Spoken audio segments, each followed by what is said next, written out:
Anda berada dalam program Bincang Spesial Sinpo TV pemirsa. Pada edisi kali ini, Bincang Spesial kita akan membahas soal terkait dengan peretasan yang terjadi di PDNS 2 Surabaya. Dan untuk membahasnya kita sudah bersama dengan anggota Komisi 1 DPR bersama Bang Dev Laksono. Selamat datang Bang. Terima kasih. Kabar baik Bang? Siap. Ya, terakhir datang ke sini Sinpo belum jadi Bang ya? Belum, masih proses. Masih proses. Bang, ini ya. Soal peretasan data yang terjadi di PDNS 2 di Surabaya. Ini kan baru-baru ini diungkap, hackernya sudah terungkap. Ada namanya dari kelompok Brain Cheaper seperti itu. Brain Cheaper. Dan informasinya, datanya sudah dikembalikan dan sudah tidak terkunci. Tapi terakhir update itu dia meminta tebusan 80 juta US dollar. 80 atau 8 juta? 8 juta, 8 juta US dollar gitu.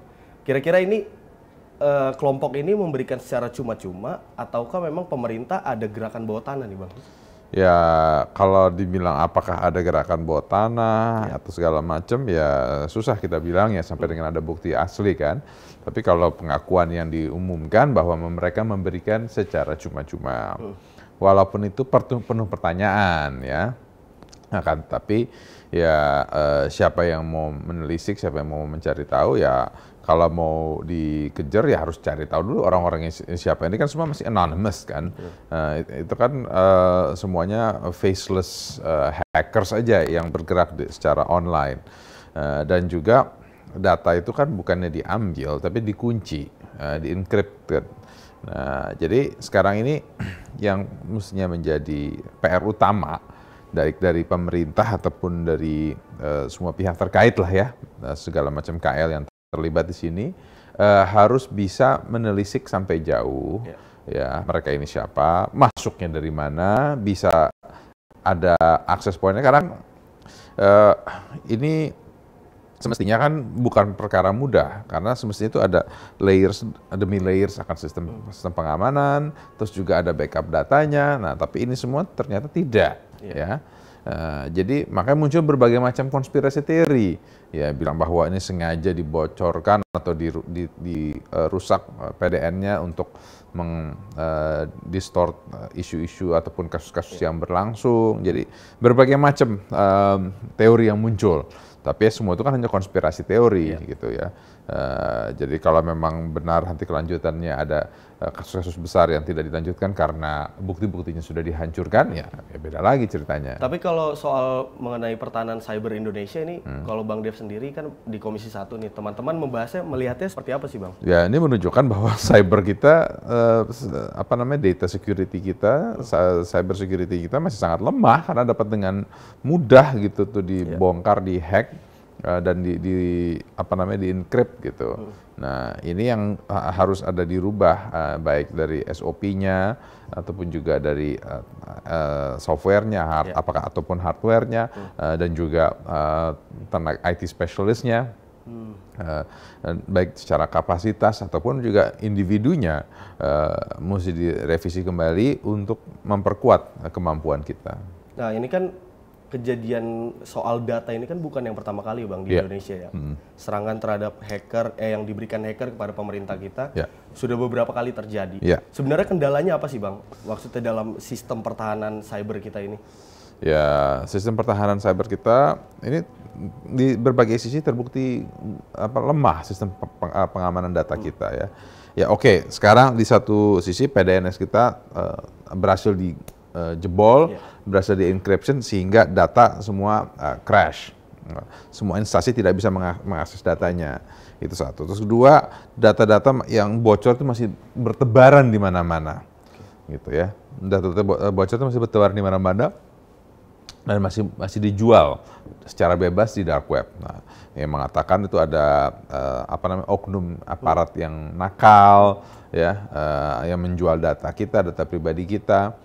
Nah, tapi ya itu menunjukkan semuanya lemah gitu, baik sistem secara lemah, personel yang mengelola datanya juga secara lemah, ya mereka dapat mudah mengekstrak data, menjual ke pihak ketiga, pihak kelima gitu. Ya ini semua harus menjadi pelajaran yang sangat berharga bagi kita. Kalau ngomongin soal peretasan nih Bang, ini kan kalau serangan ini sudah terdeteksi kan, kalau kita melihat hackernya sudah ada nih dari Brain Cheaper itu kan. Tapi kalau dari pemerintah kepada DPR sudah mengungkapkan belum ini berasal dari mana serangannya? Kalau saya boleh berpendapat Bang, apakah ini bisa kita kaitkan dengan Kominfo atau pemerintah lah kita sebut yang lagi tengah gencar dengan judi online, memberantas peminjaman online gitu. Ini ada kaitannya gak sih? Karena kan seperti yang kita tahu kalau soal ngomongin peminjaman online, kemudian juga judi online ini kan berhubungan dengan mafia. Iya. Apakah di tengah upaya pemerintah untuk memberantas itu semua, ini hacker berasal dari mereka gitu? Bisa jadi, ya tadi saya katakan bahwa ini semua konspirasi teori. Jadi segala macam hal masih memungkinkan untuk terjadi bila mana tidak ada kepastian dan kejelasan. Oke. Tapi langkah konkretnya apa sih Bang? Maksudnya untuk gimana ya? Kita dalam peningkatan pertahanan cyber ini apa yang harus diupayakan? DPR bersama pemerintah tentu harus bergandengan tangan dong. Ya. Seperti itu. Langkah konkretnya apa? Apakah ada penguatan undang-undang atau bagaimana? Ya, kalau penguatan undang-undang, kalau memang merasa dengan kejadian sekarang itu pemerintah tangannya terbelenggu sehingga perlu melakukan revisi, ayo, ya silakan diajukan.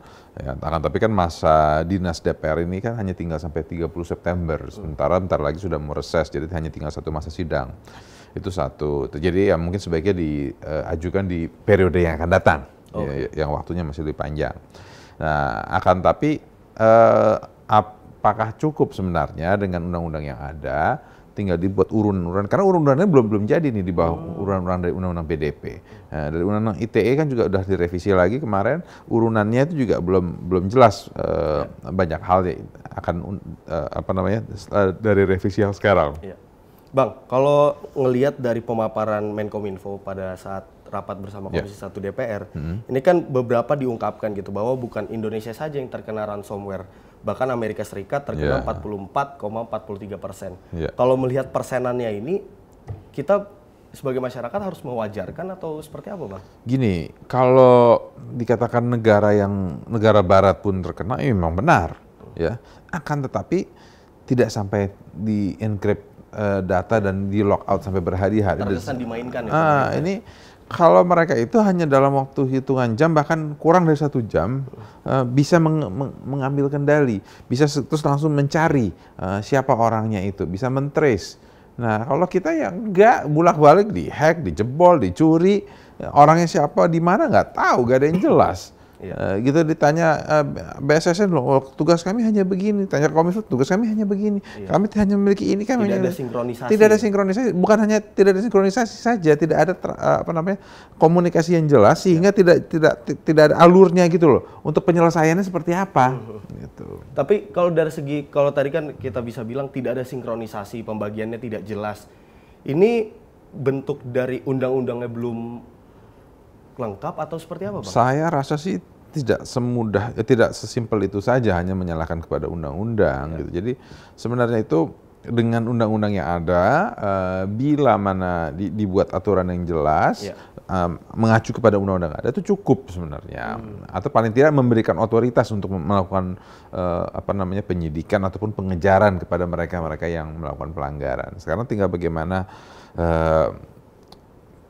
BSSN koordinasi dengan Kominfo, lalu juga koordinasi dengan cybercrime unitnya kepolisian, dan bila mana memang dibutuhkan minta bantuan atau menggunakan jaringan dari BIN kah atau BAIS, ya. Karena hampir semua instansi pemerintah yang berkaitan dengan aparat hukum ataupun juga aparat pertahanan kita seperti TNI dan matra-matranya semua itu memiliki cyber division sendiri. Betul. Gitu ya. TNI AD, AL, AU semua memiliki kemampuan cybernya itu. Tinggal mengkoordinir semuanya aja. Gitu. Sehingga ada komunikasi yang intens, apabila perlu dibuat satu command centernya, bisa dibawa BSSN atau lembaga terkait sendiri, dibawa presiden, ya tergantung gimana.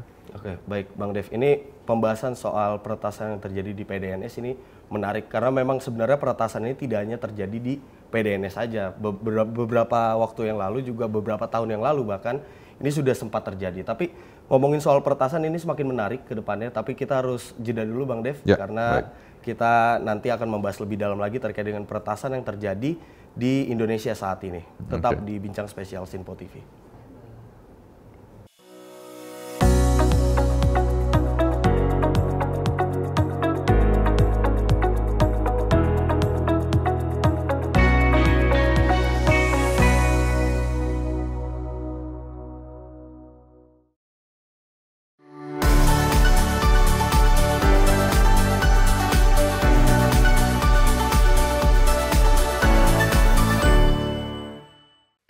Halo, salam jumpa pemirsa. Senang sekali kita kembali hadir menjumpai Anda dalam Menyapa Malam ini. Rangkuman informasi berkualitas siap temani Anda di malam hari. Sajian berita teraktual yang menjadi pembicaraan kami hadirkan ke layar kaca. Laporan dari berbagai peristiwa kami sajikan ke ruang informasi Anda. Kami hadirkan topik yang jadi sorotan dengan nuansa kekinian. Bangga sekali ya melihat sepak bola Indonesia akhirnya seperti itu. Selain main di Qatar, Presiden juga ikut ya, para menteri. Tapi bukan di Qatar. Ya, di Gorontalo. Ini di Gorontalo pada saat meninjau panen raya seperti itu, panen raya jagung di Provinsi Gorontalo. Dan kita berharap kok peristiwa-peristiwa seperti ini jauh-jauh lah ya, benar kanan dia. Karena mengerikan Curanmor, terus kayak kejadian seperti tadi yang nggak kita duga, nggak kita sangka, yang kita jauh-jauhkan nih bisa saja menimpa gitu. Dan kita tetap harus berhati-hati pemirsa. Saya Andi Rezaldi. Saya Chef Hakung. Terima kasih sudah menonton. Selamat malam dan sampai jumpa. Saksikan selalu Menyapa Malam setiap Senin sampai Jumat pukul 20.00 waktu Indonesia bagian Barat hanya di Sinpo TV. Menyapa Anda sebelum memulai hari dengan penuh semangat pagi. Halo, selamat pagi. Pagi Sally, pagi pemirsa dimanapun semua. Beragam informasi dari seluruh penjuru negeri siap menemani Anda di pagi hari. Kami hadirkan beragam informasi terkini yang terjadi dari dalam dan luar negeri, tentunya dengan nuansa masa kini. Wow, Sally, bener kan? Aku bilang tadi bahwa kekalahan adalah kemenangan yang tertunda. Oke, tetap tebarkan semangat dan juga terbitkan keceriaan. Sebarkan cerita terbaik Anda untuk orang di samping Anda. Saya Wira Ananta. Dan saya Festi Rahmadi. Kami pamit undur diri. Selamat pagi. Dan sampai jumpa. Sampai jumpa. Pastikan Anda bersemangat di pagi hari bersama kami dalam program Menyapa Pagi. Senin hingga Jumat pukul 6 pagi hanya di Sinpo TV.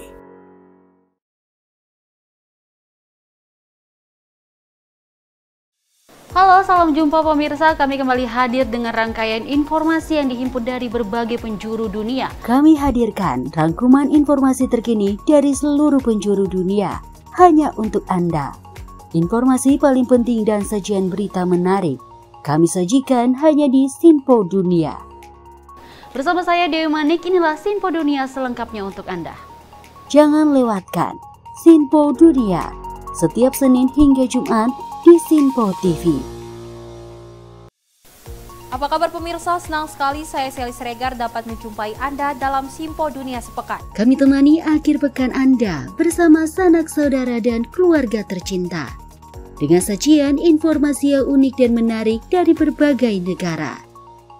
Pastinya kami akan memberikan berita yang unik dan menarik yang kami rangkum dalam Sinpo Dunia Sepekan. Jangan lewatkan Sinpo Dunia Sepekan setiap Sabtu dan Minggu hanya di Sinpo TV.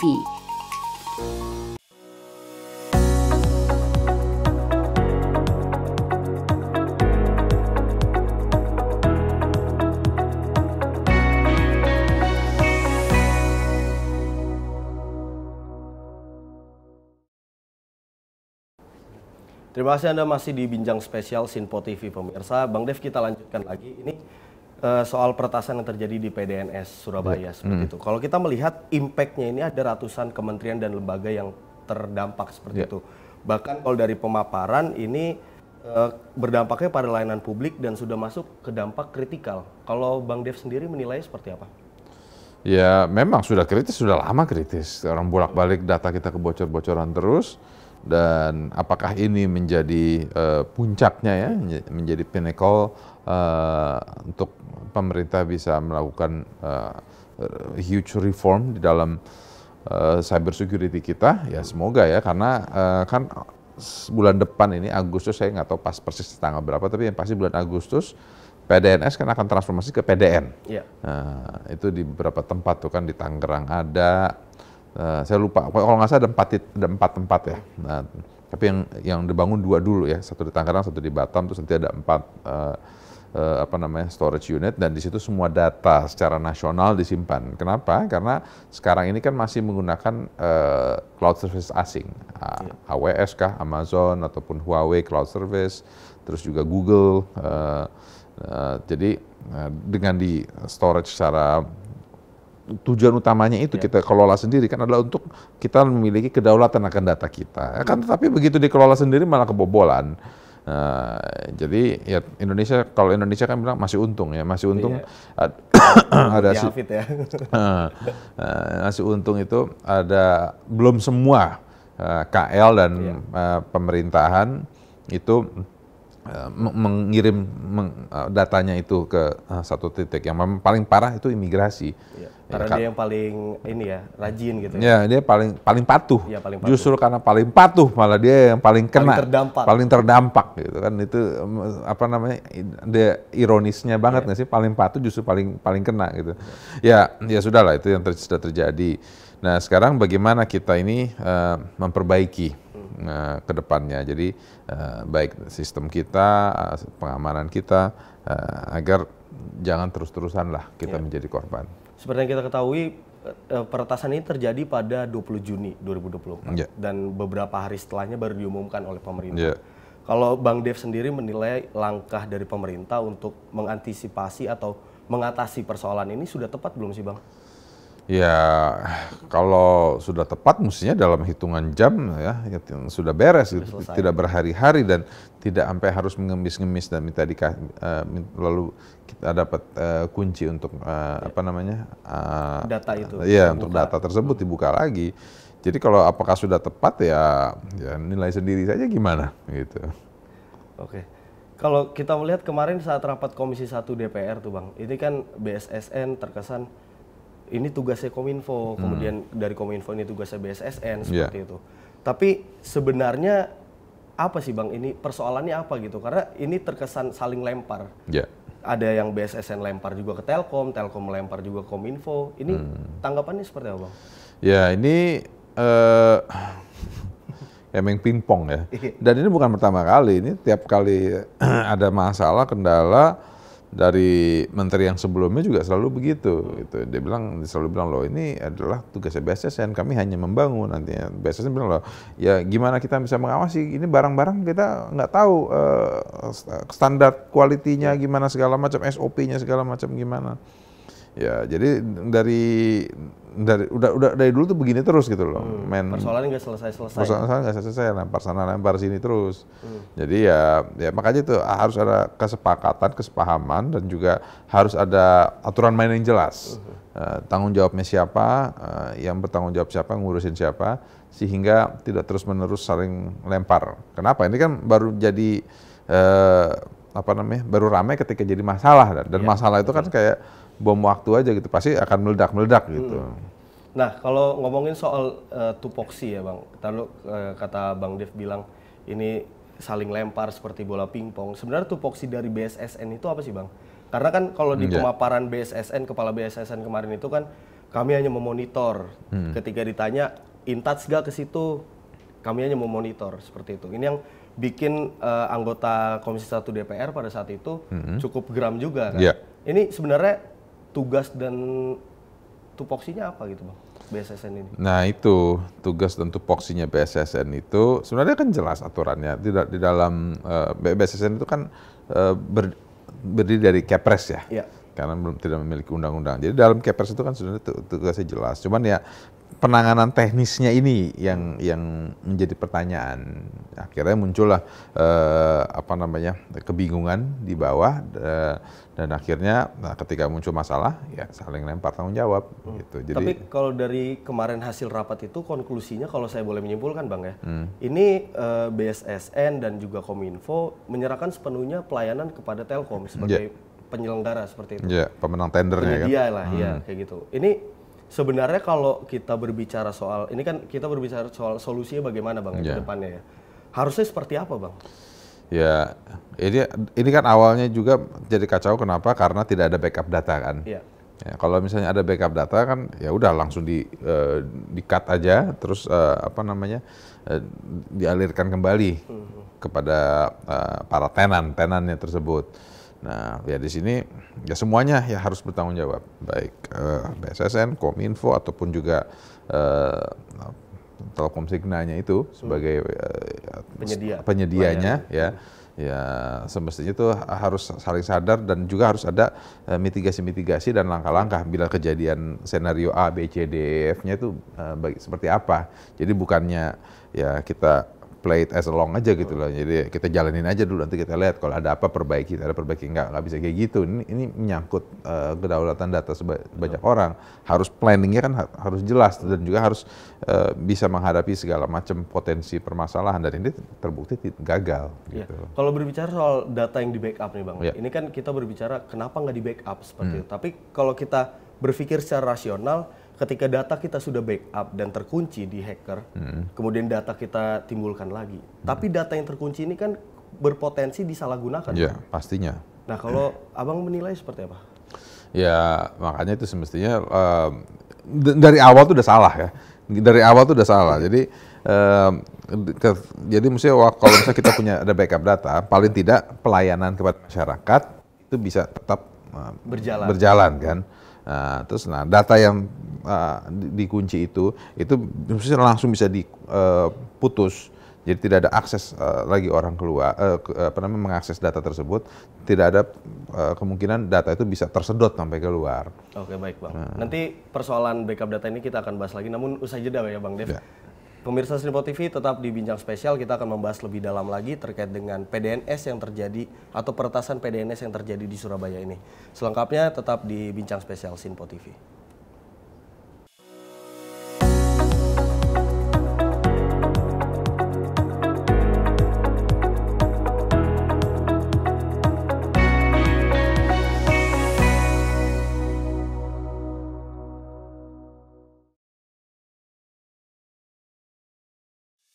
Salam jumpa pemirsa, kami kembali hadir dengan rangkaian informasi yang dihimpun dari berbagai penjuru dunia.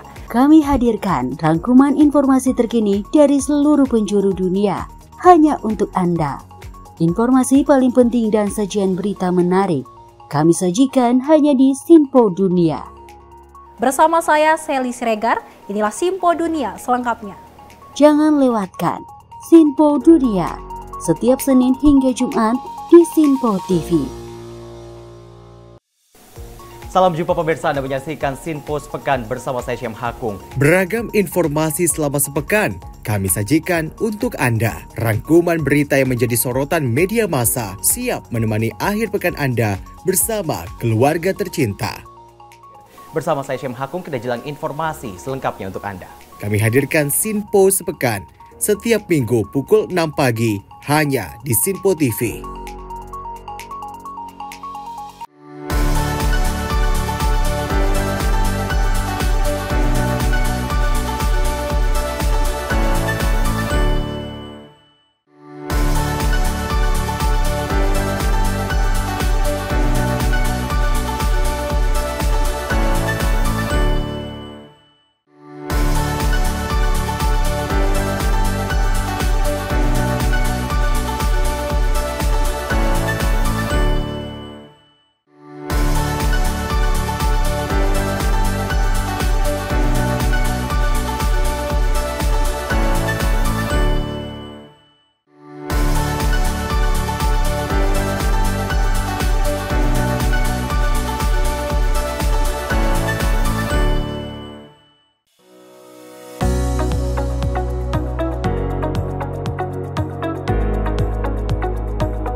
Terima kasih pemirsa, Anda berada di Bincang Spesial Sinpo TV. Ini soal Indonesia yang urgent atau darurat terkait dengan pertahanan cyber. Kita akan membahasnya lebih lanjut lagi bersama Bang Dev tentunya.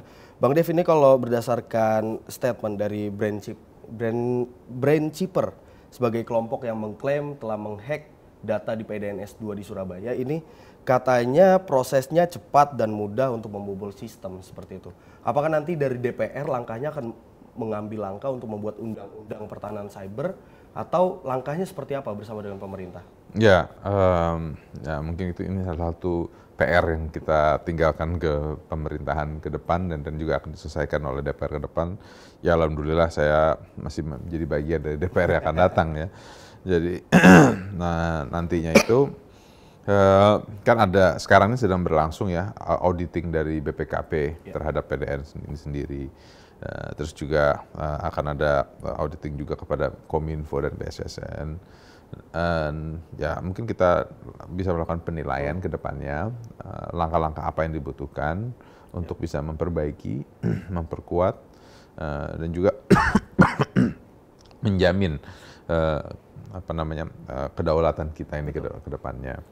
Bang, kalau ini saya mengutip dari media Antara, Bang. Ini ada pernyataan dari guru besar IT dari Universitas Pancasila.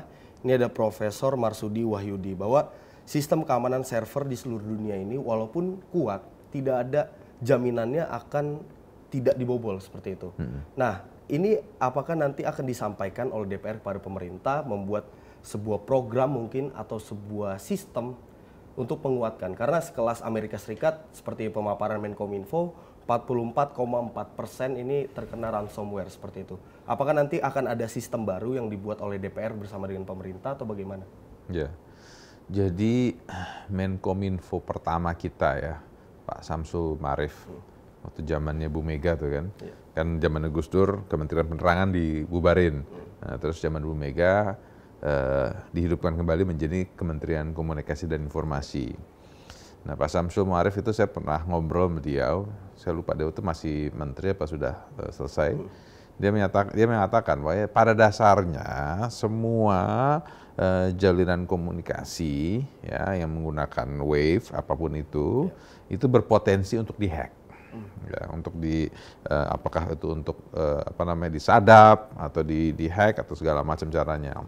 Dan nama cerita hacker itu ya bukan cerita baru.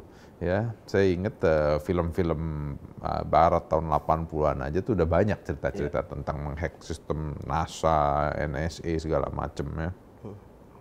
Nah, cuman sekarang itu bagaimana kita ini beradaptasi terhadap perkembangan zaman. Bagaimana pemerintah ini peka terhadap IT pembuat kode, decoder gitu ya, bukan decoder membuat TV ya. Programmer semuanya itu bisa menggandeng mereka, mengayomi mereka semua ya, terus bisa memberikan tempat untuk mereka berkreasi sehingga perkembangan mereka itu selalu menguntungkan masyarakat secara umum, dalam hal ini menjadi bagian dari pemerintah.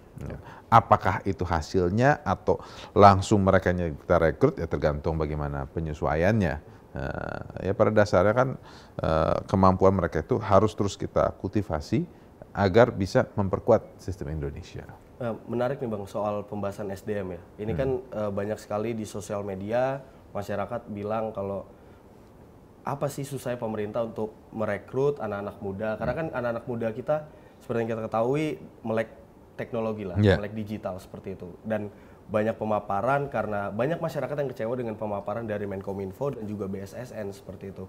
Dan kalau Bang Dev sendiri sebagai Komisi 1 dan juga mitra dari Kominfo dan BSSN, kalau melihat SDM yang dimiliki oleh Kominfo dan BSSN ini sebenarnya sudah mumpuni atau memang harus ada perombakan sih Bang untuk diganti ke yang lebih muda, mungkin dari sistem programmernya, kemudian IT-nya untuk melakukan pengamanan? Ya, kalau dibilang sulit atau tidak atau mudah ya tergantung bagaimana menginterpretasi aturan yang kita miliki agar mereka itu bisa kita hire menjadi bagian dari kita dan juga mereka itu bisa memiliki manfaat dan dampak yang real kepada pemerintahan Indonesia. Jadi ya tergantung semua tergantung dari akan kemampuan kita lah. Bang, ini kan berita terbaru nih Bang, ada pengunduran diri dari Pak Samuel Pangerepan, Dirjen di Kominfo seperti itu. Kalau Bang Dev sendiri menilainya dari pengunduran diri atau kita bisa bilang mungkin dipecat ya dalam tanda kutip ya seperti itu dengan adanya kejadian ini. Sudah tepatkah dengan pengunduran dirinya? Ya sekarang gini, beliau mengundurkan diri itu kan adalah bukti pertanggungjawaban jawab beliau dari akan ke fiasko yang terjadi. Ya itu ya harus kita apresiasi bahwa itu kejantanan beliau. Akan tetapi ini penyelesaiannya ini belum gitu karena permasalahannya masih terus berlanjut. Jadi ke depannya ini harus ada ketegasan dan kejelasan dari pemerintah untuk langkah-langkah ke depannya seperti apa untuk pengamanan data kita. Itu yang lebih saya nantikan. Nah ini kan hackernya sudah terlihat seperti apa, kemudian juga dari hackernya baru ketahuan namanya aja kan, namanya doang, brain chipper, lokasinya belum ada. orangnya di mana tinggalnya, bentuknya kayak apa juga nggak jelas kan. Itu kan hanya komunikasi, ada yang bilang via email, ada yang bilang via forum, walau-walam deh. Nah Bang, kalau kita berbicara soal hacker, ini kan hacker sudah terlihat kalau kata Bang Dev namanya seperti itu. Tapi kalau pernyataan terakhir dari BSSN saat usai rapat di Komisi 1, ini kan kita bisa melihat kalau nanti tunggu data forensik atau pemeriksaan forensik. Ini kita bisa lihat nanti lokasinya di mana. Terus update-nya katanya terakhir sudah terlihat beberapa indikasi lokasi letak dari hacker ini. Tapi dengan sampai saat ini, sampai dengan kunci server itu dikembalikan lagi kepada pemerintah, ini belum ada yang diungkapkan oleh dari BSSN maupun dari Kominfo seperti itu. Update-nya sampai dengan saat ini bagaimana Bang? Kalau Bang Dev sudah berkomunikasi belum dengan pihak BSSN atau Kominfo? Ya, saya sih baru mendengar aja ya. Cuman kalau secara detail seperti apa ya, nanti akan kita undang kembali mereka. Ya, kalau misalnya ada waktu di masa sidang ini, minggu depan atau enggak ya kita tunggu di masa sidang yang akan datang. Setelah reses baru kita akan panggil lagi, minta penjelasan dan akan penyelesaian persoalan ini. Oke. Bang, ini kan kalau kita coba mengutip pernyataan dari Ketua Komisi 1, Mbak Mutia Hafid. Ini kan dibilang kebodohan nasional, keras sekali saat di rapat seperti itu ya. Kalau Bang Dev menilainya seperti apa Bang? Ini pernyataan yang cukup keras kepada pemerintah, dan apakah ini sebagai bentuk tamparan kepada pemerintah untuk lebih memfokuskan terkait dengan pertahanan cyber ini Bang? Ya, kalau dibilang tamparan saya nggak setuju ya, karena ya, ini kan kata-kata koreksi kepada pemerintah. Kenapa? Yang beliau sampaikan ini memang sangat tegas dan sangat tegas. Kenapa? Karena ini menyangkut kedaulatan masyarakat secara luas. Kok kita megang data se-Indonesia, tapi nggak ada backupnya. Jadi berarti kan sepertinya yakin bahwa tidak akan ada apa-apa atau memang tidak menganggap hal ini serius gitu. Ya simpel aja lah, handphone kita ini aja secara berkala selalu minta diupdate kan, baik softwarenya ataupun di backup data-datanya di cloud. Kok data kita nggak bisa di backup gitu? Padahal ini kita ngomong data masyarakat secara umum gitu ya. Terus selalu mengatakan bahwa ya ada data-data usang yang sudah tersebar luas segala macam. Ya kalau data usang itu kan mestinya ya dihancurkan dong, dihilangkan. Nah, kalaupun data usang itu definisinya apa? Memang sidik jari, retina mata, muka, nama, alamat, tanggal lahir, nama ibu kandung berubah? Kan enggak kan? Gitu. Nah, ya data-data usaha kan ya apa karena misalnya hari ini baru kekumpul 10.000, terus bulan depan sudah kekumpul 15.000 gitu ya. Nah, 10.000-nya kan masih valid kan? Nah, ya itulah yang harusnya menjadi perhatian. Nah, harus jadi perhatian dan jangan dianggap sepele gitu. Berarti jangan dianggap sepele, artinya kalau kita melihat dari pemerintah yang dilakukan oleh Kominfo yang terkesan seperti bola pingpong, ini tidak ada langkah konkret bisa dibilang seperti itu Bang ya? Ya, belum jelas lah ininya gimana. Arahnya kemana seperti itu ya. Oke, Bang, ini kalau kita mengutip dari pernyataan dari Dirjen Aptika Kemenkominfo yang mundur, ini PDNS 2 walaupun kuncinya sudah diberikan kepada pemerintah, ini kata infonya di Surabaya di PDNS itu datanya masih kekunci Bang. Gitu? Iya.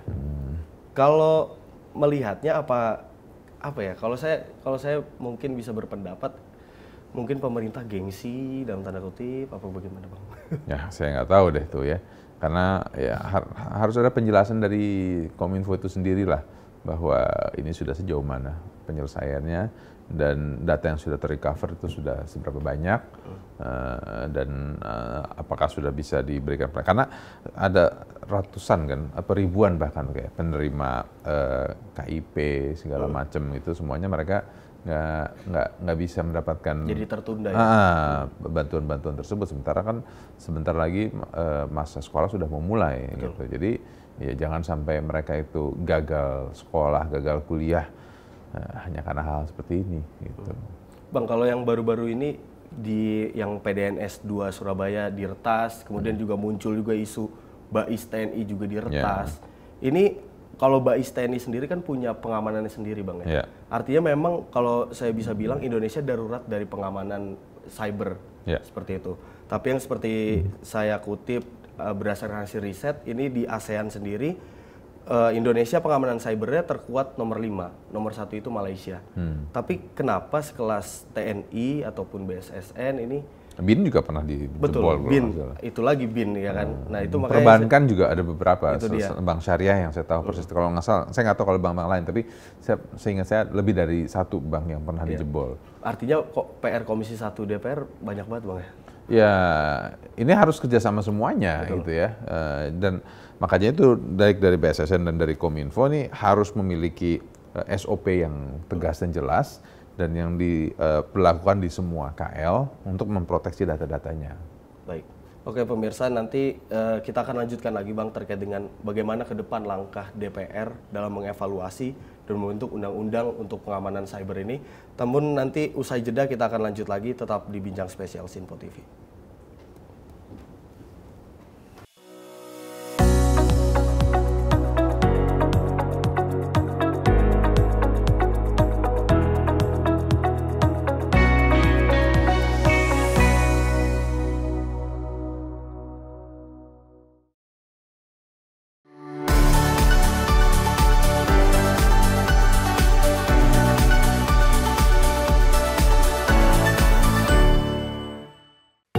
Halo, salam jumpa pemirsa.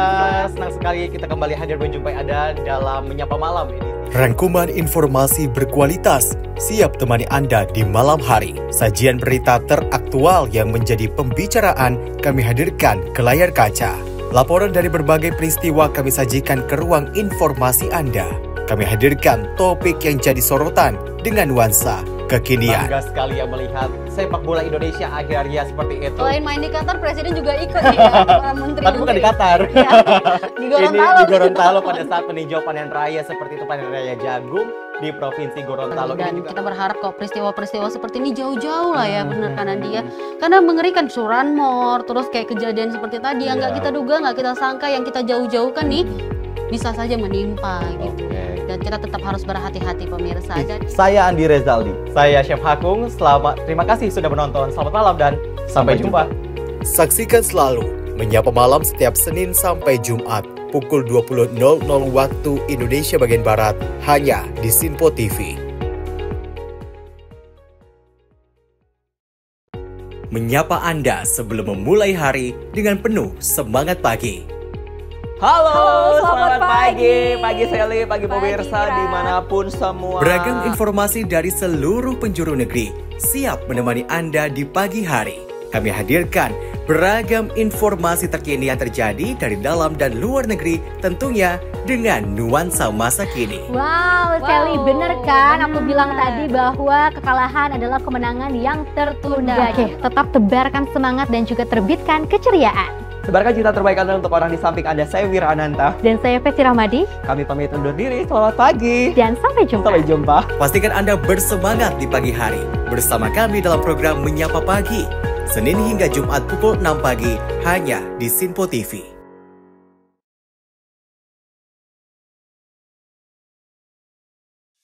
Halo, salam jumpa pemirsa. Kami kembali hadir dengan rangkaian informasi yang dihimpun dari berbagai penjuru dunia. Kami hadirkan rangkuman informasi terkini dari seluruh penjuru dunia hanya untuk Anda. Informasi paling penting dan sajian berita menarik kami sajikan hanya di Sinpo Dunia. Bersama saya Dewi Manik, inilah Sinpo Dunia selengkapnya untuk Anda. Jangan lewatkan Sinpo Dunia setiap Senin hingga Jumat di Sinpo TV. Apa kabar pemirsa? Senang sekali saya Sally Sregar dapat menjumpai Anda dalam Sinpo Dunia Sepekan. Kami temani akhir pekan Anda bersama sanak saudara dan keluarga tercinta. Dengan sajian informasi yang unik dan menarik dari berbagai negara. Pastinya kami akan memberikan berita yang unik dan menarik yang kami rangkum dalam Sinpo Dunia Sepekan. Jangan lewatkan Sinpo Dunia Sepekan setiap Sabtu dan Minggu hanya di Sinpo TV. Salam jumpa pemirsa, kami kembali hadir dengan rangkaian informasi yang dihimpun dari berbagai penjuru dunia. Kami hadirkan rangkuman informasi terkini dari seluruh penjuru dunia hanya untuk Anda. Informasi paling penting dan sajian berita menarik kami sajikan hanya di Sinpo Dunia. Bersama saya Sally Siregar, inilah Sinpo Dunia selengkapnya. Jangan lewatkan Sinpo Dunia setiap Senin hingga Jumat di Sinpo TV. Salam jumpa pemirsa, Anda menyaksikan Sinpo Sepekan bersama saya Syem Hakung. Beragam informasi selama sepekan kami sajikan untuk Anda. Rangkuman berita yang menjadi sorotan media massa siap menemani akhir pekan Anda bersama keluarga tercinta. Bersama saya Syem Hakung, kita jelang informasi selengkapnya untuk Anda. Kami hadirkan Sinpo Sepekan setiap minggu pukul 6 pagi hanya di Sinpo TV.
Terima kasih pemirsa, Anda masih di Bincang Spesial Sinpo TV. Bang Dev, kita lanjutkan lagi. Kalau tadi di statement terakhir Bang Dev, ada beberapa lembaga yang terkena hack.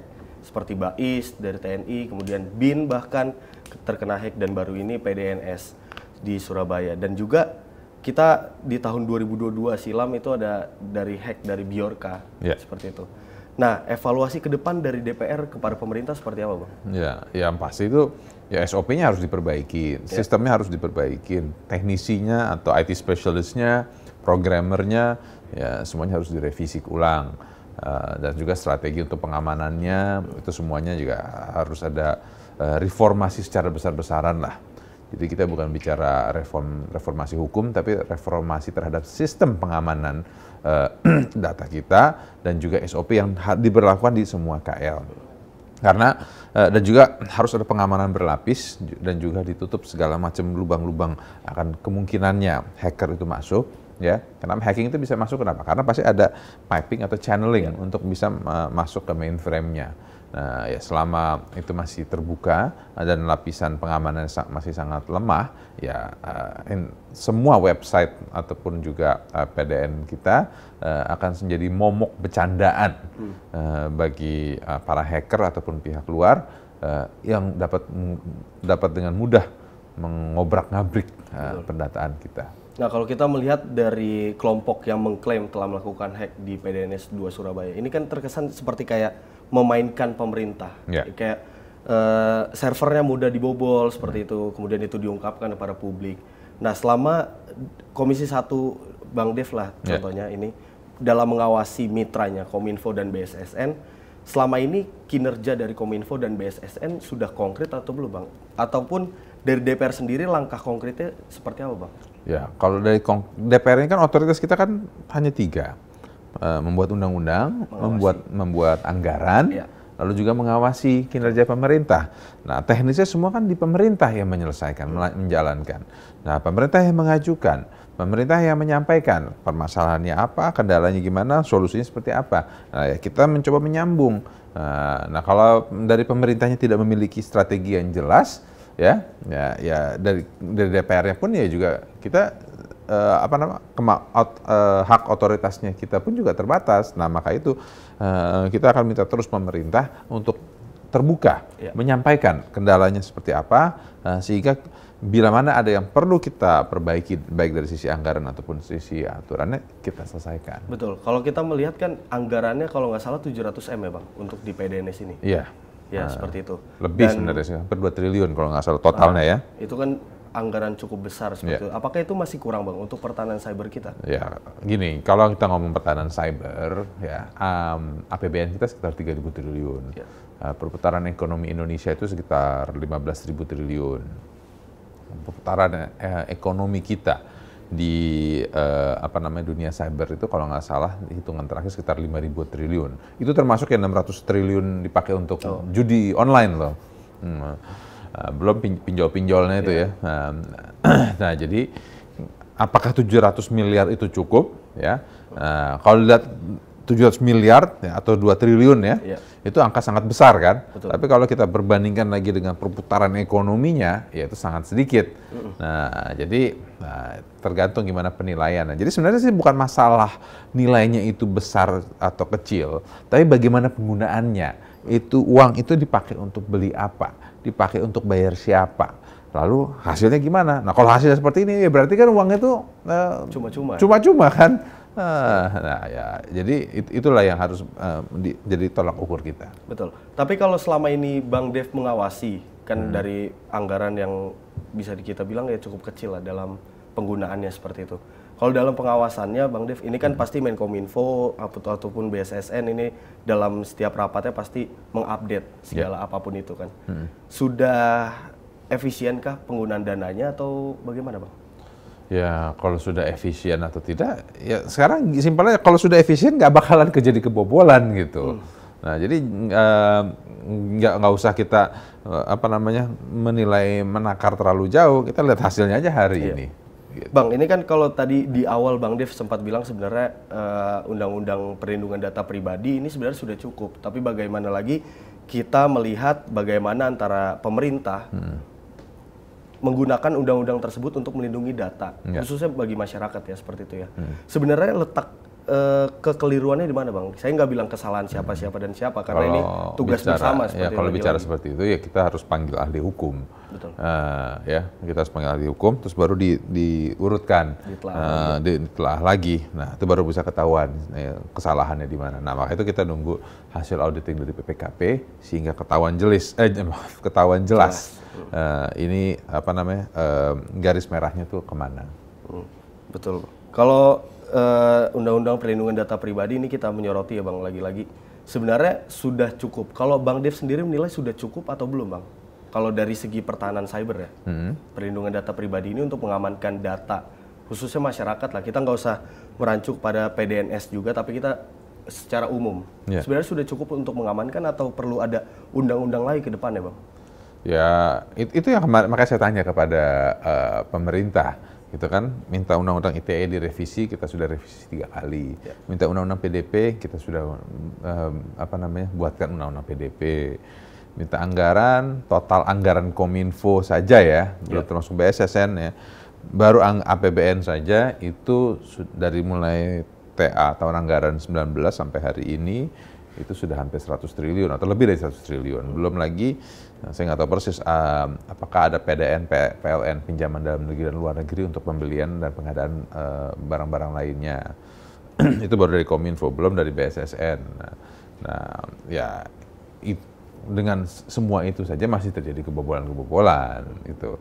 Jadi sekarang kendalanya di mana gitu? Kenapa ini masih terus kerap terjadi gitu? Tapi kalau Bang Dev sendiri di antara anggota Komisi 1 DPR yang lain Bang ya, maksudnya komunikasinya sudah sejauh mana Bang? Pasti kan sering diskusi antara anggota seperti itu.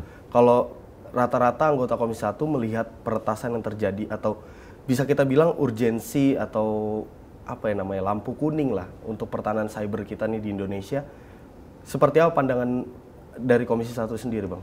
Ya, itu dengan kita bolak-balik data dicuri, data dijual, PDNS kita itu dibobol, ya kalau ditanya ya memang masih lemah lah. Jadi ya saya mesti bilang apa lagi, pokoknya tanya pandangan seperti apa. Ya kalau nggak usah memandang jauh-jauh gitu, faktanya aja yang di depan mata. yang sekarang seperti Ya itu? sekarang aja, sekarang masih kejadian, berarti masih banyak perbaikan yang perlu dikerjakan. Oke. Ngomongin soal perbaikan, kalau tadi Bang Dev bilang nanti akan di pemerintahan selanjutnya seperti itu. Lagi-lagi nih Bang, saya masih penasaran karena butuh langkah konkret untuk menangani persoalan ini. Apakah perlu dibentuk undang-undang dari pertahanan cyber di Komisi 1 pada pemerintah, atau nanti balik lagi Bang sebenarnya pertanyaannya, apakah kita dari DPR dengan pemerintah membentuk server untuk mengamankan data seperti itu? Ya bukan dari DPR dong, kita kan sebagai inilah membuat undang-undangnya lah. Kita hanya menyiapkan perangkat aturan hukumnya saja, pemerintahnya itu yang membuatnya. Nah, PDN itu adalah server yang sentral menyimpan semua data kan. Nah, jadi ya kembali kepada sistem pengamanan itu sendiri. Tapi perlu dibuat panja gak sih Bang dengan kasus ini? Ini kan cukup besar ya kasusnya ya? Sebenarnya kemarin tuh saya sih berharap kita buat panja supaya ada penyelesaian yang secara komprehensif dan juga mencakup semua hal. Nah, kan, tapi karena pertimbangannya karena tinggal sisa waktunya saja. Kita kan hanya tinggal bekerja itu praktis hanya tinggal Agustus September saja, gitu ya. Tinggal sisa 2 minggu ini sama sekitar 6 mingguan di masa sidang yang datang. Apakah artinya nanti 2 bulan ke depan ini tidak cukup Bang untuk melakukan evaluasi besar-besaran? Atau gambarannya gini deh, evaluasi besar-besaran mungkin akan dilakukan oleh DPR. Nah kira-kira pastinya. kalau Jadi Bang gini, bisa menyimpulkan tanpa kita harus buat panja, kita bisa melakukan hal tersebut. Kita bisa terus mengundang Menkominfo untuk rapat kembali, terus juga tinggal kita sesuaikan saja temanya dengan masing-masing isu yang beredar. Dan kira-kira evaluasi besar nanti kira-kira akan membahas apa Bang? Secara general atau nanti akan ada enggak dong, harus detail. Detail ya, per poin artinya seperti itu ya. Dari segi apa aja kira-kira? Kira-kira aja. Ya pokoknya pasti berkaitan dengan penyimpanan data inilah. Oke. Baik Bang, mungkin ada yang mau disampaikan dari DPR kepada masyarakat seperti itu melihat dari kondisi yang terjadi saat ini Bang?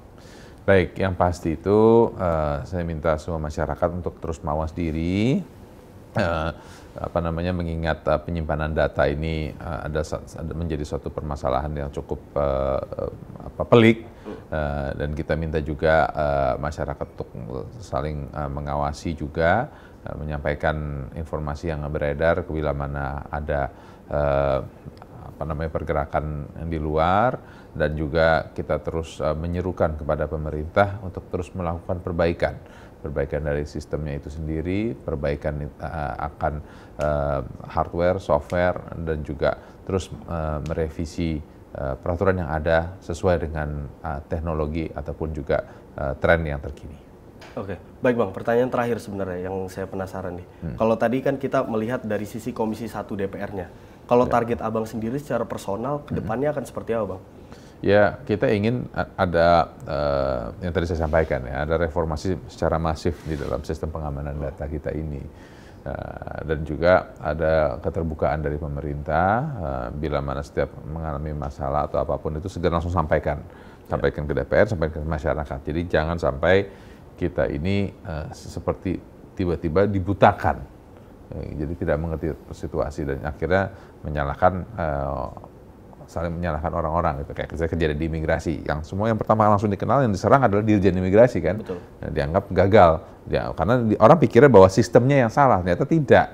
Sistemnya dia nggak ada masalah, peralatannya juga semua dalam kondisi baik, tapi datanya yang corrupted kan. Nah ini yang harus ada keterbukaan dari semua pihak, dan juga kejelasan dari pemerintah dalam melakukan sistem pengamanan data. Oke, baik. Bang Dev, terima kasih banyak sudah berbincang di Sinpo TV Bang ya. Mungkin nanti next time kita bisa melakukan perbincangan lagi. Mungkin hal-hal lain terkait dengan pilkada. Mungkin boleh, gitu ya dari Bang Dev sebagai Ketua DPP Golkar, mungkin juga calon menteri seperti itu. Amin. Cita-cita untuk pemerintahan selanjutnya apa Bang? ya apa saja yang penting bermanfaat bagi bangsa dan negara. Calon Menpora ya. Ya, terserah aja lah. Kita nggak usah berpikir yang jauh-jauh. Kita yang jelas-jelas aja dulu. Oke, siap. Bang Dev, sekali lagi terima kasih banyak sama-sama. sudah berkunjung di Bincang Spesial Sinpo TV. Nanti kita akan berdiskusi lagi lebih banyak lagi soal berbagai hal tentunya. Dan sekali lagi pemirsa tetap saksikan Bincang Spesial di Sinpo TV dan tentunya kami akan menyajikan berbagai isu-isu yang menarik lagi nanti di edisi selanjutnya seperti itu. Dan pemirsa, saya Andi Rezaldi mewakili segenap kru yang bertugas pamit undur diri. Salam sehat. Sampai jumpa.